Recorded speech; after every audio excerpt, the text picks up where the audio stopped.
We are live. All right. So, hello, solopreneurs. So, today's community session, as you can see here, is break free from the AI voice. Oh, please, oh, please, oh, please, break free from the AI voice. This is going to be how to use tools without becoming them, okay? Really, we don't want to lose ourselves. And honestly, how many of us have used AI in the last week, right? Like maybe to write a post, an email, a newsletter, a bio, a sales page, a workshop outline, right? Maybe you asked it to brainstorm ideas, right? If you've been following along, you're like, I should ask it to brainstorm, right? Maybe you asked it to clean up your writing. Maybe you asked it to write the whole thing, right? No judgment, okay? Because the reality is AI tools are here and they're accessible, right? They can be incredibly helpful. And whether we love it, hate it, use it every day, or are still suspicious of it, it is become part of the conversation, right? And for a lot of business owners, there is a tension, not just the AI conversation tension, but another tension showing up. Because on one side, we have people saying, AI, it's amazing. Oh my gosh, I love it. It saves me hours. I can finally get stuff done. All right, all the praises. And on the other side, we have people saying, everything sounds the same. It's making content dreadfully boring. I don't want to sound like ChatGPT or Gemini or fill in the blank. And both groups are right. Like they are, right? I'm on both camps right there because AI can absolutely help you create faster, but it can also strip away the very thing that makes people want to work with you in the first place. Your perspective, your experiences, your stories, your way of seeing the world. And that's what we are talking about today, okay? We are talking about not whether AI is good or whether AI is bad or whether you should use it, but how to use it without disappearing from your own work. How to use it without sounding like everyone else or worse, like AI. How to use it without handing over that very thing that makes your business different, right? Because another thing that we have to discuss is most people think your voice is your writing style. I don't. I don't think that. I think it's something much deeper than that. And that is where we are going to start. So before I forget, as always, welcome to my members here, right here in the Zoom room with me. And for those of you joining us on YouTube, hello, welcome. Remember, you can always jump in the chat as well. I always have it open, keeping an eye out. But we've got 30 minutes here together today. And then the members and I will stay for our private discussion and implementation after the fact. So as always, make sure to like and subscribe, and you can get check the show notes for resources. And with that said, let's go ahead and dive in. I like to get to the bulk of things, right? Like, let's get right into it. So, why does AI content feel so weird? Could we not find a weirder photo here? Why does it feel so weird? We've all experienced this, right? You've read the post, an email, a newsletter, maybe even a sales page, and technically nothing's wrong with it. The grammar's fine, the structure is fine, the advice is fine, and everything is fine, just fine. And also completely forgettable, right? You finish reading it and you think, yeah, and then immediately move on with your life. You know exactly what I'm talking about, right? It is the content version of plain oatmeal, right? There's nothing wrong with it. Like, I love me a good old fashioned bowl of plain oatmeal, right? But there's also nothing like remarkably memorable about it either, right? And what's most interesting, I think, is that most people think the problem, and this is like, the worrisome part, right? Is that AI is not good enough yet. I don't think that's the problem at all. I think the problem is that we are asking AI to do something it was never designed to do. That wasn't the point. And here's the thing I need to remember is that AI is incredibly good at information. It can organize information, summarize information, explain information, restructure information, combine information. It is amazing at that. But information is not voice. And I think that is where people are getting confused because voice is not the punctuation. It is not the sentence length, whether you use emojis or the hook, whether you swear, right? Whether you're formal or casual. That is your style. Style and voice are not the same thing. So, what is your voice? Your voice is what you notice. It's what frustrates you, what you believe, what you question, what you disagree with. Oh, I got opinions in this space, right? It's the stories that you tell, the examples you use. My members know I've got some old examples and stories, and I love them. They know I love them, right? It's the conclusions you specifically have reached after years of doing the work. So really think about that. Two business coaches can watch the same exact client situation, and one is going to go, "You need better marketing," and the other says, "You need better systems." Same situation, maybe even the same training, but they have different perspectives, right? That is what voice is. It's two health practitioners looking at the same exhausted patient, and one saying, "You need more discipline," and the other saying, "You need more recovery." Same problem, different lens. That's voice, right? And here's why this matters. Because AI can generate information all day long, but it doesn't have your lived experience. It doesn't have your client history. It doesn't have your observations. It does not have the hundreds or thousands of conversations that you have had, which means if you let AI do all the thinking, you end up with content that sounds correct.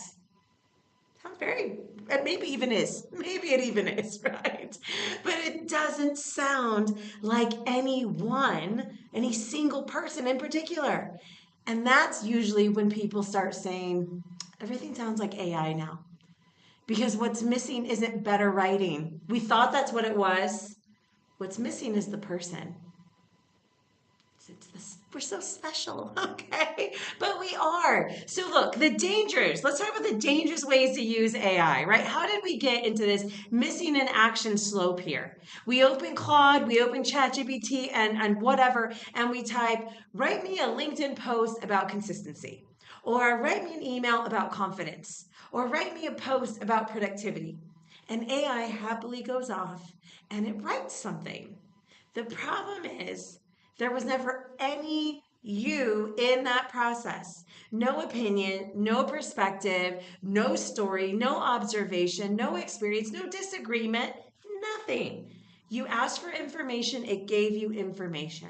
And when people wonder why it sounds generic, it's because generic questions create generic answers. So, what is the better way? Right? What is our better way to use AI? So the first one is to start with your thinking. All right, let's start with you. Let's start with the way you think. The messy version, the half-baked version, the voice memo version, the rant that you went on after a client call. If you can gather quickly now, like I'm good at rants, all right? I excel really well here, okay? I can go on that rant, use that rant, all right? That thing that you wrote in your notes app when you were up at 11 o'clock at night, right? That observation you made during that workshop, the thing that made you stop and go, interesting. I like that. I could use that. Because that's usually where the good stuff lives. That good stuff rarely starts off polished. It starts messy. So just a reminder here, start with that mess. One of the easiest ways to keep your voice when using AI is to start with a brain dump, a raw, unfinished version of your thoughts, your version of it, your idea of it, the ugly version, the rambling version, the version with terrible grammar, misspelled things that is not the content, but it's the context, right? And you can tell your AI that, right? You tell it and say, this is for context, not content, okay? So the version that jumps around, get your thinking out first. That's what we want. And then let AI help organize it. This is a huge distinction. Okay, because you are not asking AI, what should I think? Because a lot of times you say, write me about this, it's going, okay, let me tell you how to think about it. You're asking, help me organize what I already think. Okay, I get it. I get having so many runaway thoughts and ideas that you're like, how do I even get this out in some sort of cohesive manner? Okay, trust me. So coming in to use AI for that is incredible, but it's organizing your thoughts. It's organizing your ideas, what you already think. That is very, very different because now your fingerprint are all over it. Now your experience is in it, right? Now your stories are in it. Your perspective is in it. AI is helping shape the clay. It's not manufacturing the clay. And that is a very different and more powerful relationship when it comes to using this tool. Okay? So a couple things that we do to harness this and make sure that we're keeping our voice in here. Another one is to give AI your perspective first. Don't ask for a topic. Give it a perspective. So instead of write me a post about consistency, we're going to, whose opinion, right? Whose opinion about consistency is it going to give? Mine, yours, James Clear's, a Navy SEAL's, a kindergarten teacher's, a marathon runner's, a burned out solopreneur's. Consistency means different things depending on who's talking. So instead, give AI your perspective first. Something like, I think consistency is overrated and capacity is underrated. Or I think most solopreneurs don't have a motivation problem, they have a clarity problem. Or I think people are drowning in options, not actually opportunity. All right, now we're getting somewhere because AI is not creating the idea, it's helping you develop the idea. And that is a completely different use case. So, another thing we can do, I'm getting all excited here, right? Make AI interview. Okay, I know we've probably heard this. I think by this time, if you've been playing AI, there's just a lot of different ways to use it. But this is a great way to use it when you want to keep your voice within whatever you're creating, your content, your sales page idea, right? But it's still yet very underused. So instead of asking AI to write, ask it, tell it, like, interview me before you write anything. Ask me questions until you understand my position. Because often the problem isn't that we don't have ideas, right? It's that we haven't pulled them even out of ourselves yet, right? Again, like the idea of formulating it ourselves can be difficult. We're too close to it sometimes, right? And a few good questions can reveal more voice, more clarity than an hour of trying to write. Like you start explaining, you start telling stories, you start giving examples when someone's asking you. You go off on little tangents, right? And suddenly, there it is. Your perspective, your language. This is the nuance that AI cannot capture without you. It is nuance. It does require an extra step. This idea that we're going to automate humanity, like that is the unique, beautiful part that's still there, right? So your perspective, your language, your way of seeing things, that's the stuff you want, right? Not that polished paragraph. You want the thinking underneath that paragraph. All right. So another one we can do is we use AI as an editor, not a writer, an editor. That is, again, a big difference because an editor helps improve something that already exists. Right? A writer creates it from scratch, right? That's what happens. So we want to make sure that an editor is helping improve something that already exists. A writer is creating it from scratch. So instead of saying, write my newsletter, you might say, simplify this, organize this, remove repetition, tell me where this is confusing. Help me tighten this up. What's the strongest point that I'm making here? Because now you're still the author, you're still the thinker, you're still the expert, and AI is just helping you communicate more clearly. That is what we want.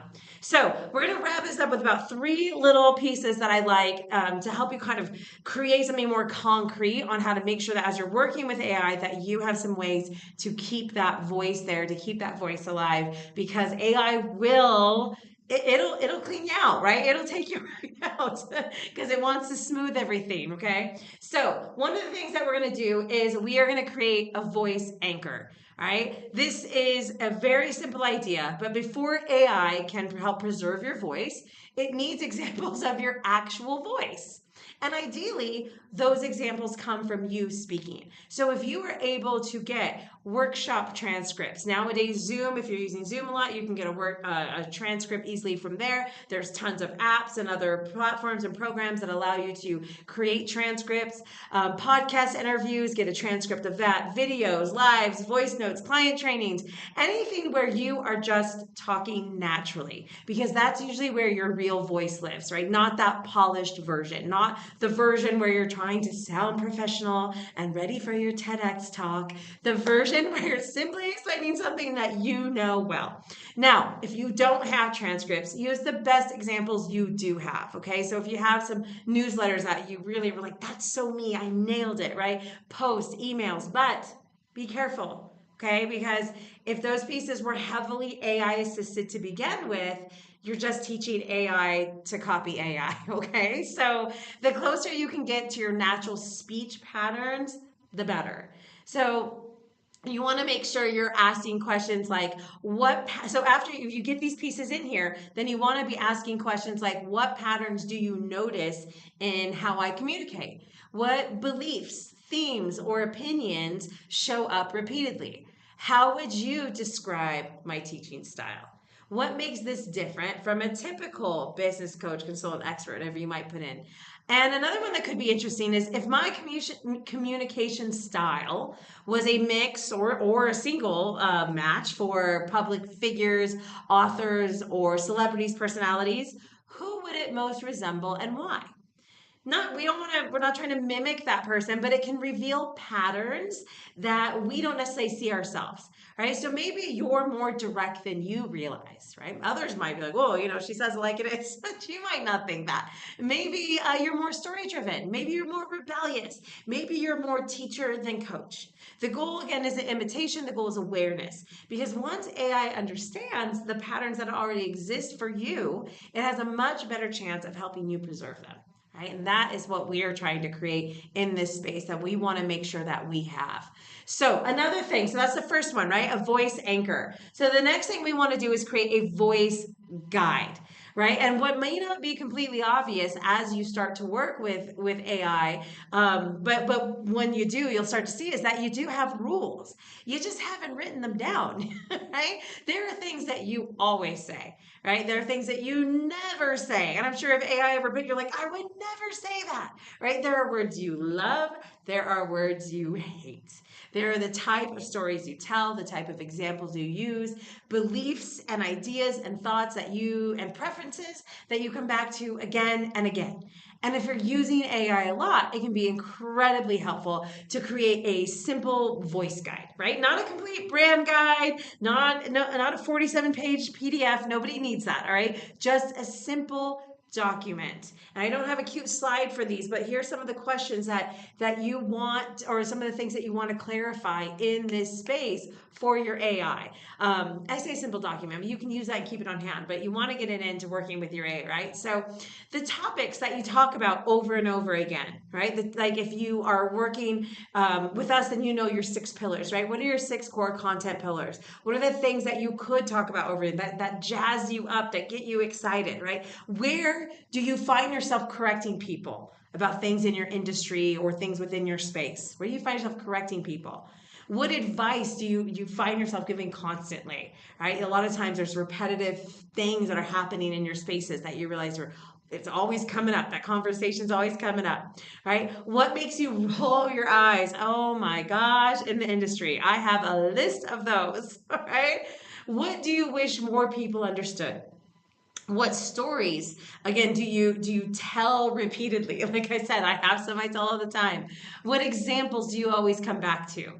I have some silly examples that I always use, using landscaping, which I know nothing about, and yet it's always my example. Okay, what do clients thank you for?